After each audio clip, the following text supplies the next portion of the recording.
জানি না এবারে এই গাড়ির পেছনে কতক্ষণ থাকা লাগে। বাংলাদেশ নৌবাহিনীর বাস। আমার সামনের বাসটা বাংলাদেশ নৌবাহিনীর একটি বাস। এটি হুন্দাইয়ের ইউনিভার্স এক্সপ্রেস। হুন্দাইয়ের ইউনিভার্স এক্সপ্রেসের দুটো মডেল আছে, একটা নোবেল আর অন্যটা লাক্সারি। এই বাসটা Hyundai universe express Nobel. Engine ভেদে এর ডিসপ্লেসমেন্ট প্রায় ৯,৯৬০ সিসি থেকে ১২,৭৪২ সিসি পর্যন্ত হয়ে থাকে এবং পাওয়ার প্রায় ৩৮০ PS পর্যন্ত হতে পারে। মানে বোঝাই যাচ্ছে বিশাল সাইজের একটা মেশিন এটা। দূর থেকে দেখলেই বোঝা যায় এর প্রেজেন্সটাই আলাদা। এখন প্রশ্ন হলো, আমি মোটোব্লগ করতে গিয়ে বাসের এত ইনফরমেশন কেন দিচ্ছি? তার কারণ হলো, আমি কয়েকবার পাস দিয়েছি একে, কিন্তু এই বাসের ড্রাইভার আমাকে পাত্তাই দিচ্ছে না। মনে হচ্ছে উনি নিজের মতো করেই আরামসে ড্রাইভ করছে, আর আমি পেছনে বসে বসে ভাবছি, ভাই একটু সাইড দে না, আর কত ধুলাবালি খাওয়াবি। আর এই জন্যই এত ইনফরমেশন দিলাম। স্ক্রিনে এখন আমার বাইকের এই বাসের তুলনামূলক ডিটেলস দিয়ে দিচ্ছি।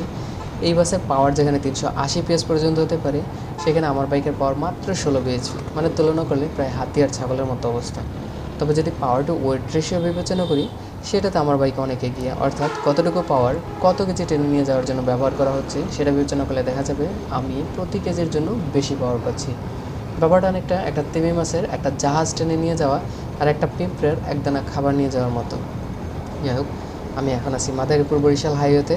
রাস্তা খুব ব্যস্ত না হলেও একদম ফাঁকাও নয়, মাঝে মাঝে সামনে গাড়ি আসছে, আবার কিছু সময় রাস্তা একটু ফাঁকাও পাওয়া যাচ্ছে।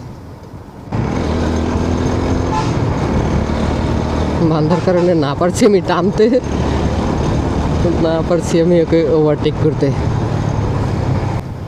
এই বাস যে টান দিচ্ছে ভাই রে ভাই, সাকুরা হানিফ সব ফেল। এর স্পিড মাঝে মাঝে 70-80-তে উঠে যাচ্ছে, আবার কিছুক্ষণ পরে স্পিড নেমে যাচ্ছে 40-এ। এই রাস্তায় কিন্তু স্পিড লিমিট হলো 60 কিলোমিটার/আওয়ার।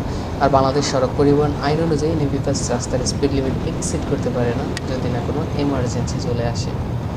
যাই হোক, বাংলাদেশের বাস্তবতায় কেউই রাস্তার স্পিড লিমিট মেনে চলে না। There must be something fundamentally রং।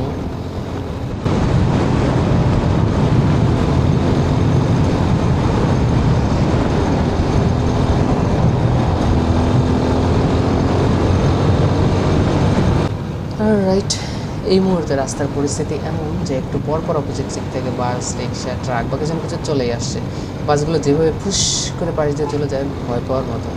তবে এটার একটা ফিলিংস আছে রে ভাই, যা শুধু বাইকাররাই অনুভব করতে পারবে। মোট কথা হলো, ওভারটেক করার জন্য খুব বেশি সুযোগ পাচ্ছি না আমি কয়েকবার গ্যাপ খুঁজেছি, কিন্তু ঠিকমতো ক্লিয়ার পাচ্ছি না। ও, এইবার মনে হচ্ছে একটা সুযোগ আসছে। সামনের রাস্তা একটু ফাঁকা, অপোজিট থেকে আপাতত কিছু আসছে না, এই সুযোগ দেখা হবে ওভারটেক করে।